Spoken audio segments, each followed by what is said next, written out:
Everyone believed the old barn was abandoned, nothing more than wood and dust. But when a French Bulldog police dog stepped inside with his handler, he began barking at the ground in a way no one expected. What they discovered beneath the floorboards would shock everyone. Before we begin, make sure to subscribe to the channel, like this video, and turn on notifications. This helps us share more powerful and emotional stories like this one with you. The old barn sat at the edge of Dry Creek Road like a memory that refused to fade. Sun-bleached siding, a tin roof patched with mismatched sheets, and a weather vane that squeaked whenever the wind remembered it. Everyone in the county said it was empty. Teenagers dared each other to sneak inside. Farmers cut across the back field to save time. No one expected anything to be there but dust, feed bags, and the scent of old hay. Officer Elena parked her cruiser beside the ditch, killed the engine, and listened. Wind pressed through cottonwoods. A long belt of clouds gathered to the west, promising rain by nightfall. In the passenger seat, her partner shifted forward, ears pricked, compact body tense as a bowstring. "Easy, Brick," she murmured, unclipping his harness. The little French bulldog hopped down with businesslike purpose. At 28 pounds, he looked more like a house companion than a police dog. But in this department he was a legend. A scent specialist with a bulldozer's heart and a metronome's focus. Where other K9s barreled, Brick threaded. Where others intimidated, he insisted. They'd come on a welfare check. 2 calls in as many days about a generator running at odd hours, a faint metallic smell on the wind, and a floodlight that blinked through the slats after midnight. Elena eased the barn door, its rollers grinding. Warm air breathed out. Old hay, mouse droppings, stale diesel. Brick stepped in, nose working in precise little sweeps, tail held low like a stabilizer. "Clear the center," Elena said, scanning with her flashlight. The main aisle opened through stacks of pallets and a toppled wheelbarrow. Motes swirled in the beam, painting the darkness. Brick worked along the baseboards, checked a rusted seed drill, then stiffened, pivoting toward the back corner where the floorboards were newer and less dusty, as if someone had recently swept. He barked once, sharp, then again lower, insistent. "What is it, buddy?" Elena crouched. Brick placed both paws on the boards and gave that clipped, rhythmic bark that meant target live scent.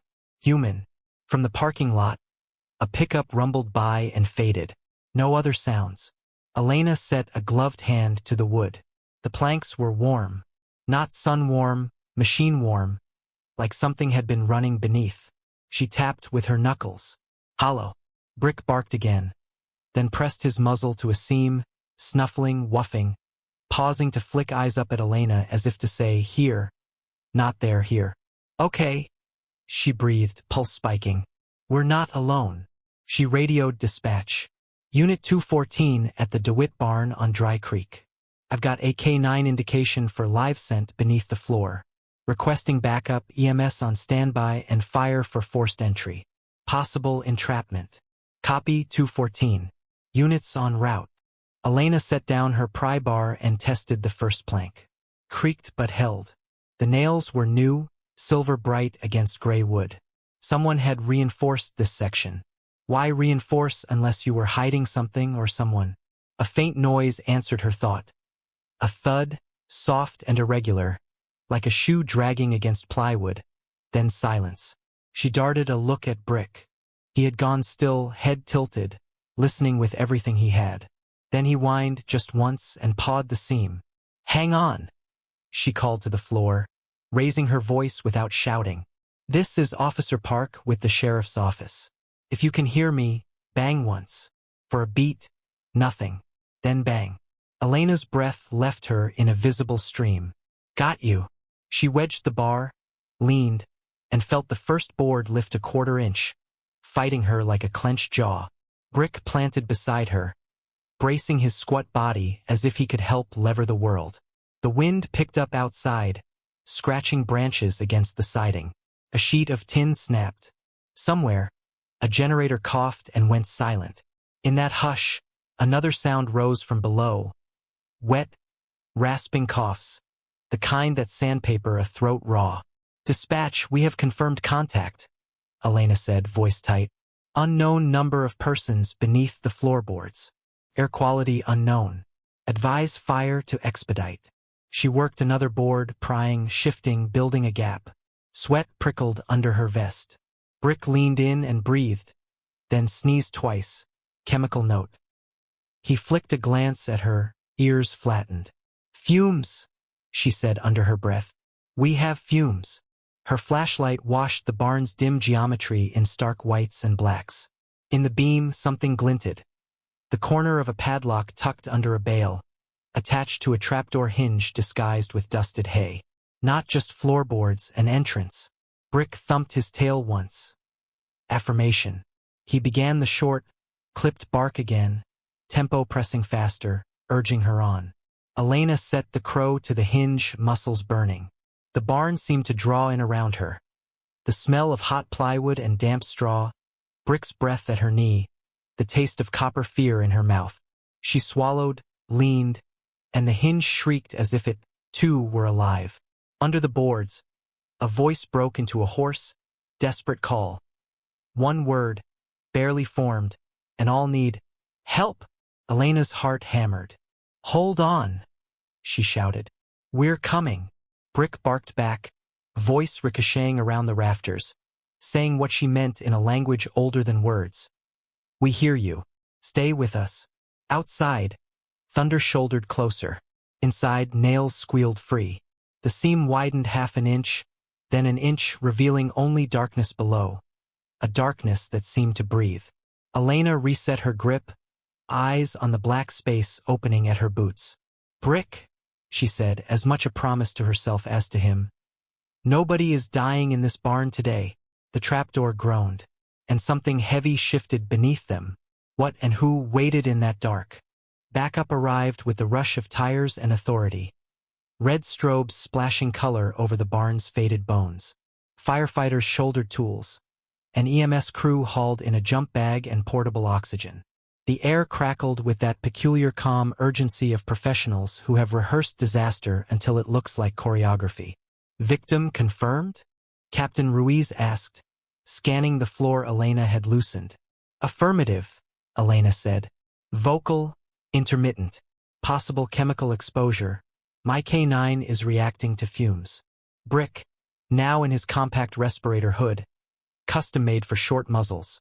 Paced beside the seam, nose insisting on the same spot, then the next, laying down K9 exclamation points. Ruiz crouched and sniffed.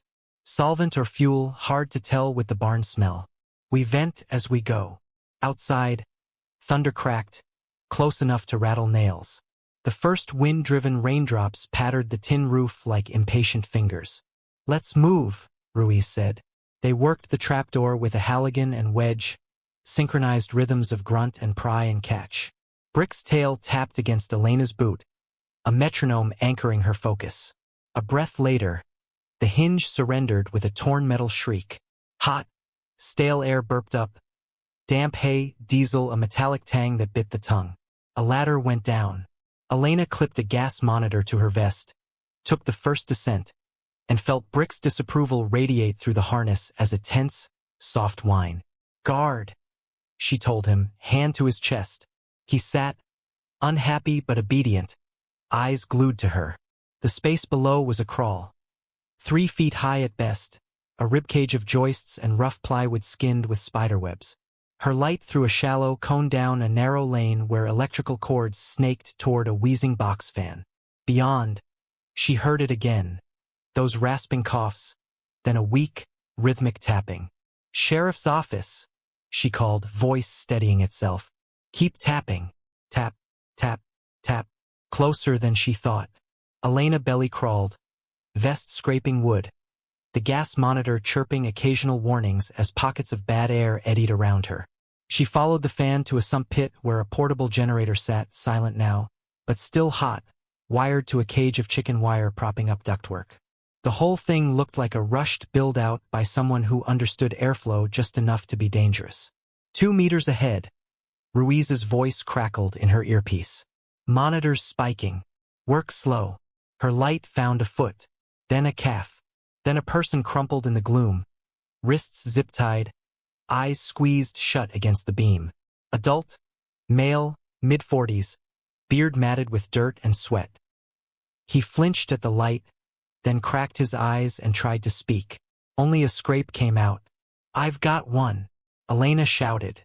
Adult male, conscious, respirations labored, restraints present. Behind her, the ladder thumped as fire fed a backboard down. Elena cut the zip ties and lifted the man's head, sliding an O2 mask on as the medic team reached them with a bottle and line. Moisture glistened on every surface. Drops tapped the plywood above like an anxious clock. Somewhere a pump coughed and died. "Name?" Elena asked, low and even. He tried again. Nate." He coughed, whole body spasming. "Please." "Others." Elena's scalp prickled. "Others where?" He tried to lift a hand, pointed weakly sideways under the joists, then pressed a grimy thumb against the floor above him, as if indicating not just direction, but distance vertical. "Another level?" Elena said, eyeing the gridwork. The medic met her look over the O2 mask's elastic. "You've got to be kidding me," but nodded at the backboard. "We move him first." They did, inch by breathless inch, passing Nate to fire like a package being born from the earth. When he was up, Elena backed out, lungs aching from the close air, and popped onto the main floor with a gasp. The barn suddenly felt too big, the outside too bright. Brick surged to her, body trembling with relief, and stood with his front paws on her thighs, gazing up as if confirming she had reassembled correctly. "Victim says others," Elena told Ruiz, ripping off her mask, indicating lateral and vertical. "There may be a second compartment." Ruiz frowned. "This floor won't love us much longer. Storm's going to soak the joists, and we've cut a big hole." As if to underline his words, rain began in earnest, drumming the roof into noise. Water found the warped seams and tapped through in cold drops. Elena crouched beside Brick. "Show me," she said. He didn't hesitate. He went straight to the far corner, past the open hatch, and through that same staccato bark at a square of plywood that looked too clean, too new. He sniffed, pawed, then looked back at her with pleading intensity. "Here, now." Ruiz joined her, already thinking steps. "We brace this area, cut a second portal, drop air and lights. But before we do, who the hell built a crawlspace under a crawlspace?" The question had company. A pickup skidded into the driveway, door flinging open before the wheels stopped. A hard-faced man in a camo jacket strode in, hat pulled low, jaw muscle jumping. "What do you think you're doing to my barn?" he snapped, shoving a finger at Elena. "You got a warrant?" Elena rose, keeping her voice cool. "Mr. DeWitt, right? We have exigent circumstances, life safety. We've already pulled one person out. Our dog indicates more." He sneered. "Your little purse dog think so?" Brick's ears tipped back. He didn't bark. He simply stared, ground still, the kind of still that says, "I am working. Do not tempt me to waste time." "Sir," Ruiz said, stepping between them, "stand clear or be detained. Those are your options." DeWitt's eyes flicked to the open hatch, to the medics loading Nate onto a gurney, to Brick, to Elena's mud-smeared face. Something unsteadied behind his stare. He muttered a curse and backed off, but not far. Elena knelt again, setting her palm on the new square of wood. This time she didn't tap. She listened. Rain hammered. The generator ticked as it cooled. Beneath all that, a thin, nearly inaudible sound rose like a thread pulled through cloth. A knock, then another, then a pause and a third. Brick answered with a whisper-soft whine, as if careful not to frighten the sound away. "Okay," Elena breathed. "We cut." But when the saw bit the wood, the floor shivered. A crack shot across a joist. Someone shouted, "Watch it!" The barn moaned, animal, old, and unhappy. And from below, the knocking turned frantic. How many were down there, and how long until the barn made the decision for them? They laced the sagging joists with temporary shoring, aluminum posts ratcheted tight, and laid a crib of timber around the square Brick had marked. The rain's percussion became a constant snare roll. Anyone not under roof would be soaked through. Anyone under it might drown in fumes. The clock, Elena knew, had two hands and both were moving too fast. The sawyer scored a shallow frame and popped a clean cut. Hot, wet breath rushed up again, stronger this time, carrying a bitter ghost of solvent and fertilizer. Elena's gas monitor chirped like a nervous cricket. Vent! Vent! Ruiz called, and fire fed a duct fan to the opening, coughing the air sideways out into the barn where Crossbreeze could snag it. Lights? Elena said, dropping to her stomach with a hard hat lamp. The new compartment was even tighter than the first, less a crawl space than a coffin corridor. 2 feet high, 12 feet wide, and running like a secret under the barn's spine. In the center, a culvert pipe, capped with screened vents, crossed like the barrel of a cannon. Who builds this? Ruiz muttered behind her. Someone who wants to move air and maybe something else without being seen, Elena said. She slid forward, Brick's whiskery snout pressing at her ankle until she reached back and smoothed his head. Guard! He lay sphinx-still, ears funneling every sound, the fan tugging little flaglets of drool from his jowls. Elena wormed into the dark, elbows squeaking on plywood. Her lamp found a boot heel, then a second person. Smaller frame, curled on their side, face turned into the crook of an arm. Adult, late 20s maybe, clothes streaked with mud and something chalky white. Oxygen, Elena called. The medic fed the line as she lifted the mask against the stranger's face. A choked breath answered. The eyes fluttered, dazed, unfixed. Sheriff's office, Elena said, grounding her voice. You're safe. We're going to get you out. The eyes snapped to her then, sharp. A hand shot out and grabbed Elena's sleeve with surprising strength. One word scraped free. Laptop. Elena blinked. What laptop? The stranger let go and tried to point. Their hand thumped the culvert. Inside, Elena's scalp prickled. She rapped the pipe with her knuckles. The note came back low and hollow, empty enough to hide something thin. Saw me a slot, she called, and fire fed a reciprocating saw down, blade sheathed. The stranger flinched at the sound, and Elena squeezed their shoulder. It's okay. Stay with me. The blade bit into a seam, whining, then chattered through rivets. The culvert skin gave, peeled like a tin can. Inside, swaddled in a contractor bag taped to within an inch of its life, lay a laptop and 3 hard drives. Elena stared for a beat at the cache, so ordinary it was obscene, and then slid the bundle toward the opening. Brick leaned forward from topside, sniffed, then flicked his eyes to Elena. This matters? It matters, she said. But not more than people. They backboard the second victim out in fits and starts, elbows and curses and breath counts, and Elena surfaced into the barn like a swimmer breaking ice. The medics took over, voices doing that dance between speed and calm. Sats coming up, hang that bag, stay with me, you're okay. The storm hammered the roof so hard it felt like the sky was knocking to be let in. DeWitt paced, face a pressed bruise. You got a search warrant for that?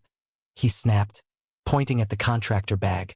Chain of custody begins now, Elena said, not looking up from Brick, who was doing that thing he did when something important changed. Sitting so still his stillness spoke. She followed his eyes to the far wall. The studs there were newer. The ground was not just damp but wet, a thin sheet pooling toward the hatch. We've breached something, Ruiz said, seeing it too. Sumps overflowing or someone tapped the creek. If that pit fills, the whole subfloor goes soup. As if answering, a glug sounded from below, then another. In Elena's earpiece, the fire lieutenant's voice sharpened. We're seeing water ingress in the first compartment. How many more? Elena asked the second victim, leaning into their field of view. Is it just you two? Blink once for yes. The eyes squeezed shut. One blink. Relief fizzed, then flattened as another sound rose. Muffled, skittering, wrong. Elena cocked her head. Brick cocked his too, then swung to the left and let loose a bark so sudden and explosive that everyone jumped. The barn door had cracked open against the storm. A shadow slid inside and pulled it shut again, silent, practiced. Not DeWitt, he was in plain view. A second man, lean, hooded, moved along the wall with the boneless grace of someone who had crawled under barns before. "Sheriff's office," Elena snapped, drawing as the man pivoted. He froze, then bolted, not for a door but for the hatch, feet skidding. Brick moved first. He launched, a cream and brindle cannonball with purpose, and hit the man's shin hard enough to stagger him. It wasn't size. It was intent and momentum. The hooded figure stumbled, cursed, and tried to kick. Brick latched to denim and held, no tear, just hold, until Ruiz was there, then Elena, then handcuffs. The man blew hard through his nose, eyes fulminating into a glare. "Names later," Elena said, breath steadying.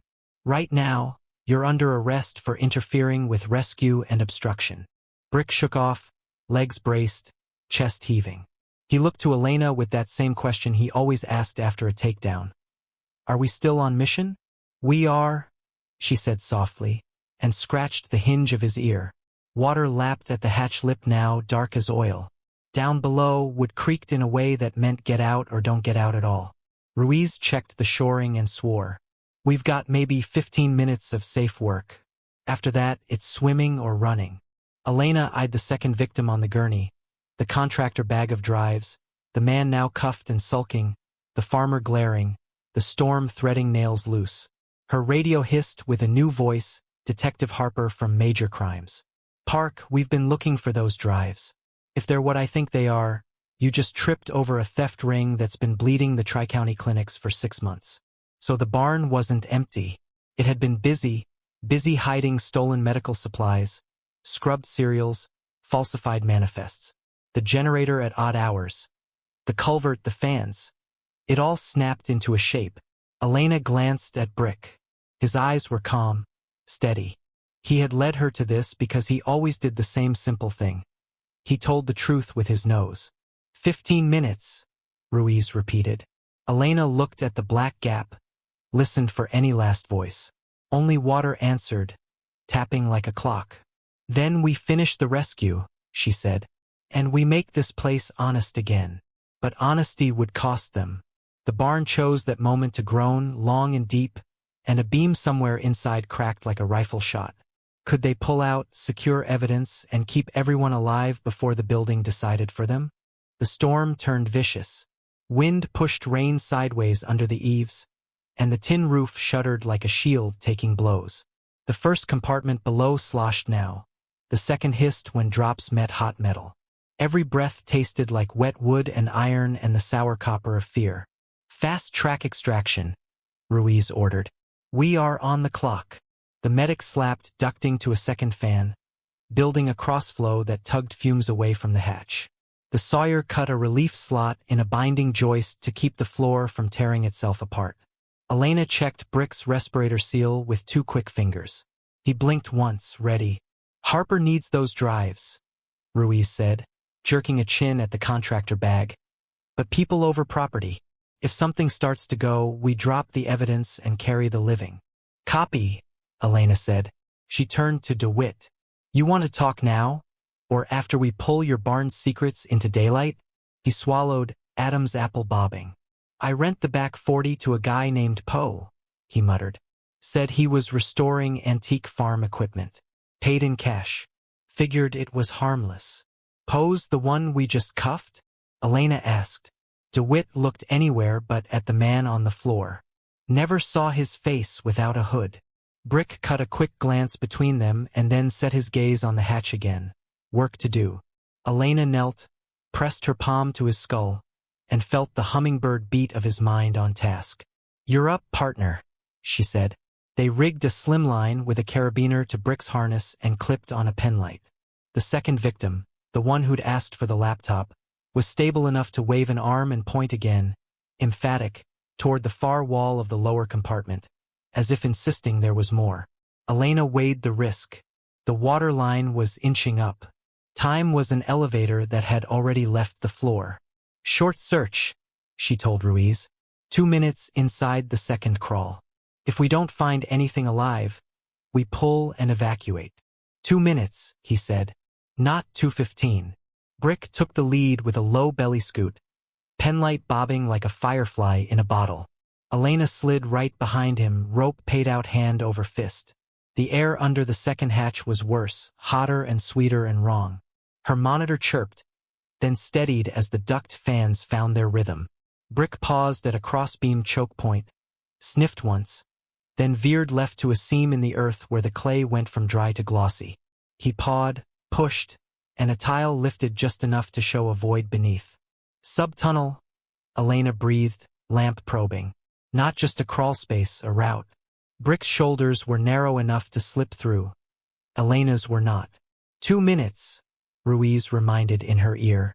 Elena unclipped the carabiner, fed Brick forward, and said the word he loved more than any other. Search. He vanished into the slot like a letter into a mailbox, penlight skittering shadows along clay ribs. The tether line played out, firm over her glove, talking to her in tension. She listened the way climbers listen to rope, reading his progress, his pauses, the quick little yanks that meant obstacle, the slow pulls that meant scent pool. Far ahead, water dripped. The barn boomed war drums above. 30 seconds, Ruiz called. The tether twitched 3 sharp tugs. Alert. Elena lowered her head until her cheek pressed plywood and closed her eyes, listening with her fingertips. The line vibrated with Brick's body, chest heaving into pulls, a soft whine thrumming down fiber. He had found something. Someone. Talk to me, partner, she whispered. What do you have? A new sound answered. Not Brick. A cough. A low, awful drowning cough. Elena's vision tunneled. We have one more, she shouted, voice ricocheting around the subfloor. Adult. Alive. Further in the lateral tunnel. Minute left, Ruiz snapped. Make it count. Elena fed the tether until her glove burned, then braced and gave 2 tugs. Come.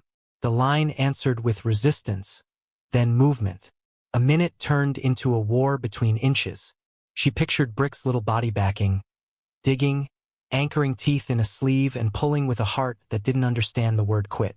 The penlight flared brighter, then bobbed toward her. The first thing through the slot was a hand. Dirty, knuckle-skinned, fingers digging for purchase. Brick backed into view, harness straining, eyes ablaze, hauling a full-grown man by the cuff of his flannel shirt. Elena grabbed the wrist, then the elbow, then the shoulder, and together, woman and little dog, they dragged him into the crawlspace proper. He hacked, spitting gray water, eyes rolling white. Elena shoved the O2 mask over his face, and he latched to it like a drowning man to air because he was, "You're okay," she said. Not sure if she was telling him or Brick or herself. "You're okay." "Time," Ruiz barked. "Out. Now." They backed out in a messy tangle, the barn stuttering under them. A beam gave with a sound like a breaking tree. Water gushed into the first compartment and burped into the second, lapping Elena's boots as she shoved the last victim toward the ladder. Hands reached, caught, lifted. Elena turned to find Brick. He was there, already wriggling out, mud painting his sides, eyes steady. "Go!" she yelled, and Brick went. Legs a blur on the ladder rungs because he had learned that trick for narrow boat docks, and now it saved him from a rising dark. They scrambled onto the main deck as the hatch belched a gout of brown water. The shoring groaned. Ruiz waved them back toward the doors. Everybody out. They cleared the threshold as the center of the barn sagged and dropped 6 inches in a shiver that rattled teeth. Rain slapped their faces cold. Firefighters yanked hoses to the windows to knock down the diesel sheen, in case Spark found it. Medics tended victims under a pop-up tent. DeWitt stood in the wet, hat off now, misery carving lines around his mouth. Elena sank to a knee beside Brick. He pressed against her, vibrating with the leftover electricity of work, the kind that doesn't drain so much as transmute into a quiver of life. She cupped his face. "You did it," she whispered. He licked the salt from her cheek and sneezed. In her periphery, Detective Harper cradled the contractor bag like a bomb. "If these drives are clean," Harper said, "we just cracked the spine of a ring that's been stealing chemo meds and reselling them online. The kind of theft that kills." Elena looked past Harper to the gurneys. Nate and the second victim breathed under masks, chest seesawing. The third coughed and cursed and cried, alive enough for all of it. The barn, robbed of its secrets, hunched against the rain. Brick leaned his full weight into Elena's shin and finally sighed. The fight wasn't over, but the tide had turned. The storm, like a fist, finally unclenched overnight. In the washed morning, the barn sat roped off, sagging but upright, its sins tagged with orange tape. Crime scene techs danced their careful ballet with cameras and evidence bags. The culvert, brick hard and belly empty, lay like an autopsy on sawhorses. Elena and Brick walked the perimeter with Harper. The laptop's encrypted, the detective said, but the drives? Not as clever. We've already pulled purchase orders that never shipped, invoices that never existed, and 2 spreadsheets that map a whole supply chain of theft and resale. Names? Elena asked. 3 we know: Poe, your runner last night, a middleman upstate, and a clinic pharmacist in Pine Hollow who's about to have a very bad day. DeWitt's posture says he rented plausible deniability, but we'll see if he ignored what he should have seen. Brick sniffed a weed, sneezed, and then pinned a spot in the mud where boot tracks fanned into confusion. He looked up, eyes asking for permission to work. Go ahead, Elena said. 1 more sweep. He loped, if a French bulldog can be said to lope, across the churned ground, ignoring the obvious prints and angling for the faintest, oldest edges. He hopped a ditch, nosed a fence post, and sat. Elena followed. Tucked into vines at shin height, half hidden in leaves, lay a waterproof pouch snapped to a carabiner. Inside, a burner phone and a key ring with a tiny brass tag stamped with numbers. Harper exhaled. Storage unit codes. They always think the barn is the brain, but the hands are somewhere cheap and anonymous. Elena let Brick mouth the brass for a second, just a victory taste, and swapped it for a chunk of turkey from her pocket. He took it delicately, as if the entire investigation could be balanced on his tongue. They spent the day in motion. At a nondescript facility near the interstate, that brass tag opened Unit 147. Inside, 2 rolling carts of medical packaging, a shrink-wrap machine, counterfeit labels, and a ledger as damning as any bloodstain. The pharmacist's name was there in print, along with purchase quantities and street conversions. Harper's phone grew hot from warrants and interagency calls. Why the crawl spaces? Elena asked on the drive back. Heat sinks, Harper said. Hard to see from the road, hidden from aerials, cool enough to store drugs that don't like temperature swings. The culvert gave them airflow. The fans masked generator noise. Elena drummed her fingers on the wheel. And the people? Workers who got wise, Harper said grimly. Or mules who became liabilities. Your first victim, Nate, filed a missing person report 2 weeks ago from his sister. He was a mechanic who sometimes helped out at DeWitt's. Second one's a courier tied to a clinic 4 counties over. The third? He's the fulcrum, an IT guy who mirrored the Ring server and thought he could sell the copy back to them for a clean exit. They stuffed him under the barn while they decided how permanent that exit would be. Elena gripped the wheel harder. Brick, riding shotgun in his booster, watched her face and yawned, trying to soften the edges of the world by simply existing. It almost worked. By dusk, the county jail held Poe on a stack of charges tall enough to shade him. DeWitt sat in an interview room trying to find a path through his own negligence without breaking an ankle. The pharmacist was in cuffs, the courier debriefed, the mechanic sleeping under a nurse's eye. The IT guy cried through most of his statement and then fell asleep with his hand on the edge of Brick's crate, as if the dog were a lighthouse and he a ship that needed a light to keep existing. That night, the department held a press conference. Elena hated cameras. Brick didn't know what a camera was and, therefore, didn't care. The sheriff praised interagency work, Detective Harper drew a diagram in words, and Elena, when asked what made her look under the floor in the first place, said the simplest thing. My partner told me the truth, she said, hand light on Brick's harness. I listened. A reporter squinted. Your partner. Elena smiled, small and private. The one with 4 paws. They walked back to the cruiser under a sky the color of dishwater. Elena opened the door, and Brick hopped up, turning a circle before sitting as if the seat had been waiting for him all day. She rested her forehead against his for a second. You changed someone's forever today, she said. He blinked slowly, then sneezed. Agreement. But forever is ambitious. The barn had stopped spitting secrets, but the case would ripple for months, and Elena knew better than to trust calm. Storms remember where they rained. Criminals remember where they hid. When her phone buzzed at 2 a.m., she knew it would be trouble before she looked.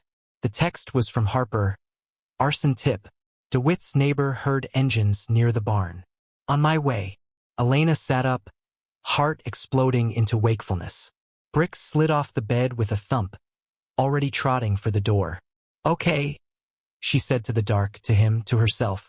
Round 2. Would the barn give up its last ghost to flame, or would a French bulldog stop a second disaster before it started? They hit Dry Creek Road fast enough to taste adrenaline. The barn's silhouette hunched against a half moon, police tapes snapping in the breeze like warning tongues. First, everything looked quiet. Then Elena saw it. A red-orange flutter deep in the ribs of the structure, unnatural as a smile in the wrong place. Back corner, Harper said, bailing from his unmarked sedan. Arsonists love corners. The first hiss of flame became a whisper, then a syllable. Elena grabbed the engine's fire extinguisher from her trunk as the volunteer fire crew roared in, hauling line. Brick pulled toward the south wall, nose writing a message in the air that Elena didn't yet speak. She followed him at a jog, extinguisher banging against her thigh. He stopped at a utility box, pawed once and looked up. The lock hung twisted, pry marks bright silver where weather hadn't had time to claim them. Elena swung her light. Inside, the main breaker had been jammed, arc scars blooming like black flowers around it. A slow lick of flame walked a stud where someone had sprayed accelerant from a squeeze bottle. Got it, Elena yelled, and blew the extinguisher in short, surgical blasts. The flame died with an almost offended sigh. Inside, the bigger fire found oxygen and growled. Firefighters muscled the big line around. Harper pointed to a footprint in a smear of diesel near the door, sharp, catalogable.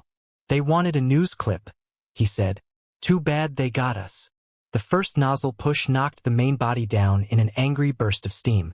Elena and Brick worked the perimeter, nose and light, hunting hot spots. Brick stopped at the culvert on sawhorses, sniffed, then whined. A soft, anxious note that said this thing still matters. Elena angled her light and saw it. The contractor bag, the one that had held the drives, now slit, its guts emptied onto a tarp that shouldn't be there. A second set of drives, twins to the first, lay exposed. Backup cash, Harper said from behind her. Equal parts impressed and disgusted.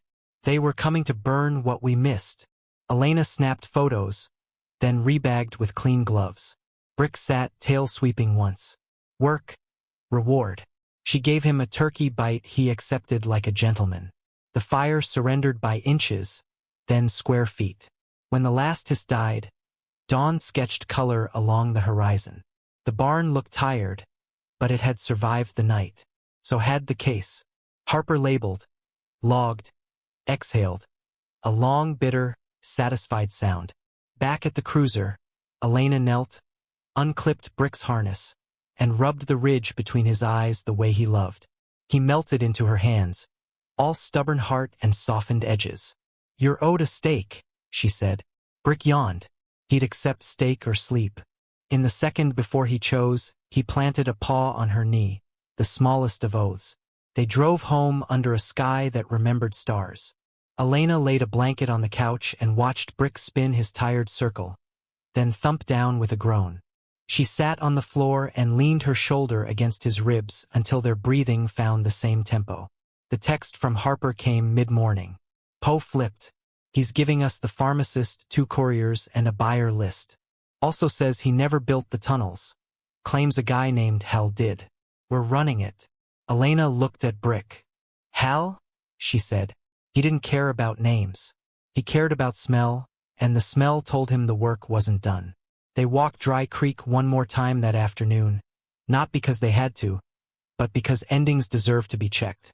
The barn had been taped, photographed, labeling flags in the dirt like a grammar correcting a long lie.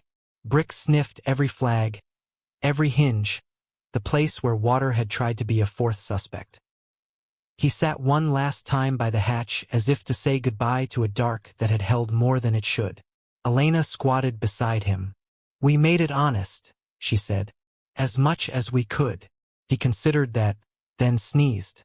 "Honesty, like scent, is never finished. It just gets thinner as you work." She scratched under his jaw. "Let's go write the report."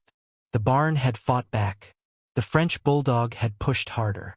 One more chapter remained, the one where the county decided what to do with the truth the dog dragged into daylight. Report or not, word outran paperwork. By the end of the week, the county paper ran a photo of Brick in his vest with the headline "Small Dog. Big Case." The morning radio show cracked jokes about the toughest 12 inches in law enforcement, then got quiet when callers spoke about chemo shortages at their clinics and how theft ripples outward into good people's worst days. At the hospital, Nate, grease under his nails scrubbed to ghosts, asked if he could pet the dog that pulled him back to air. Brick allowed exactly 3 gentle strokes, then leaned his full solid weight into Nate's shin, as if returning something that had been borrowed. The courier cried, then laughed, then cried again. The IT guy brought a bag of treats shaped like tiny bones and whispered, "I didn't deserve to be found. Thank you for finding me anyway." Brick wagged once, which is all the theology some days require. Charges stacked and set like bricks in a wall. DeWitt pled ignorance and guilt in the same breath and agreed to help dismantle what his barn had sheltered. The pharmacist hired a lawyer with perfect hair and worse instincts. Poe named Hal, Harold Deemer, a handyman with too many tools and not enough ethics. And a week later, deputies pulled Hal out of a motel with culvert parts in his trunk and accelerant on his boots. On a soft Friday night, the sheriff held a small ceremony in the squad bay. No cameras, no speeches that would curdle under lights, just a circle of people who knew how thin the wire is between bad outcomes and good ones. They gave Elena a commendation and Brick a medal shaped like a paw print that clinked against his tag. He tried to eat the ribbon, then decided to sit with it like it was the most normal thing in the world to wear your work on your chest. Elena said a few words she barely remembered later. What stuck was the feel of Brick's fur under her fingers and the way his eyes flicked up at her like a question with a known answer. What now? Now was a walk by the river, twilight honeying the water, her shadow and his moving together in a double that felt like a promise. They sat on a bench, Brick with his chin on her knee, watching dragonflies stitch the surface. Elena thought about how everything big that happened in the barn hinged on small choices. A neighbor deciding a generator smell was odd enough to call. A dispatcher believing a hunch. A detective trusting a culvert to matter. A French bulldog barking at wood because to him wood was just a curtain, and truth was what was behind it. She touched the metal. "You know," she said softly, "you make people braver." Brick blinked. The wind changed. He sniffed it, judged it unimportant, and sighed into a doze. When the video went up a week later, edited dashcam and bodycam stitched into a 7-minute story, it wasn't flashy. It was work. The bark at the boards, the hiss of a fan, the grunt of a lift, the hollow clatter of a culvert opening like a tin can. It was a small dog's insistence echoing through wood and breath until humans remembered what they already knew. Listen harder. The comment section did its weird internet dance. Some argued about whether a French bulldog could be a police dog. Others most wrote simply "thank you." A woman said her brother's chemo had been delayed last spring, and now she had a fury she could aim. A kid, teenager, not a child, said he wanted to be a firefighter because the sound of a saw saving someone's life was the coolest thing he'd ever heard. Elena read a few and closed the page. She didn't do the job for comments. She did it for the moment a body shuddered with its first good breath and a hand found someone else's forearm and decided not to let go. Brick snored, a soft little engine. She rubbed his chest in slow circles. "Ready for the next call, partner? If this story moved you, help us keep telling true, hopeful stories about courage and connection. Subscribe to the channel, like this video, and share it with someone who needs a reminder that small voices, like a French bulldog's bark, can lead to life-changing moments. Your support helps bring more stories of resilience, loyalty, and real-world impact to people everywhere. He didn't wake, but his tail thumped once on the cushion. A Morse code of yes.